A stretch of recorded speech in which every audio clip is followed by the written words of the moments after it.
but not much more. Oil production from the 98/2 well will increase to 45,000 barrels per day very soon, and gas production will also start soon. From the western offshore, ONGC has already floated a tender to get an international technology partner. All international oil and gas majors having an annual revenue above 75 billion US dollars have been invited to participate in the international tender.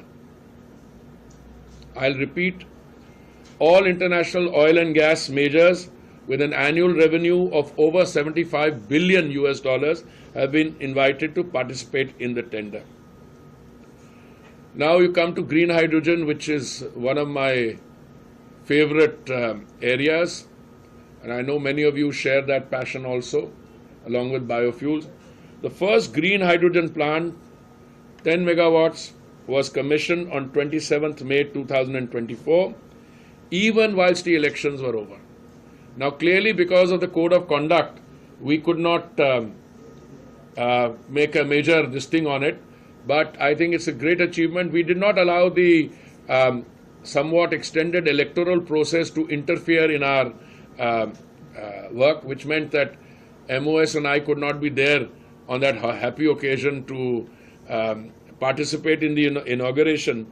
Of course, at that stage, we didn't even know whether we will be in this ministry or not. But now what I can say is that it's a very big milestone to have a 10 megawatt plant commission.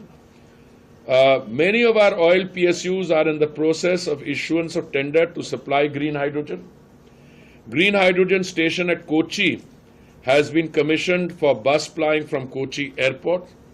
And one of my talking points in the last few interactions with you has been that we are the first country in the world to employ green hydrogen buses.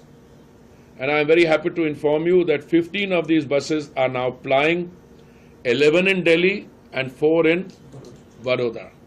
So that again, now somebody will turn around and say, ask me what is the viability. You know, when you are at this stage of pioneering, starting a new project, you want to demonstrate that. And as we get into green hydrogen more, the cost will also keep coming down. But I think it's a very good start. I was frankly hoping to do this, but I couldn't talk in the last, how many days was the electoral process? 85 days or so. So 85 days ago, we were hoping to get it done. It was done. Today, I can tell you that 11 of them are flying in Delhi and 4 there. One in Kochi also. 2. Not yet. No, I'm not as BPCL. Who is this going to do it? No, we are just commissioning. That's what I'm saying. Please encourage. Now you have a minister also from Kerala, so then. The green hydrogen refinery, Panipat, 10 KTA, Mathura, 5 KTA, and Paradeep refinery of 10 KTA plants will be installed by IOC soon. Would you like to tell us something about it, or? I think after you. After, okay, good. Refinery and Petchem, BPCL is in an advanced stage to set up greenfield refineries, and GAIL is also planning an ethane cracker unit for petrochemicals. BPCL's Bina refinery is coming up, and Cauvery Basin refinery is also coming up by IOCL at Chennai. Cauvery Basin. Okay. Now, ethanol, which is again one of my favorite stories. I'm very happy to inform you that in the month of May, for a month alone, on a month alone basis, we were able to cross 15% of ethanol blending.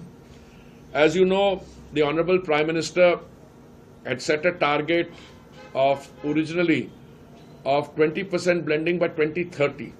Just to give you the historical background, when the Prime Minister assumed responsibility in 2014, at that stage, ethanol blending was about 1.4%.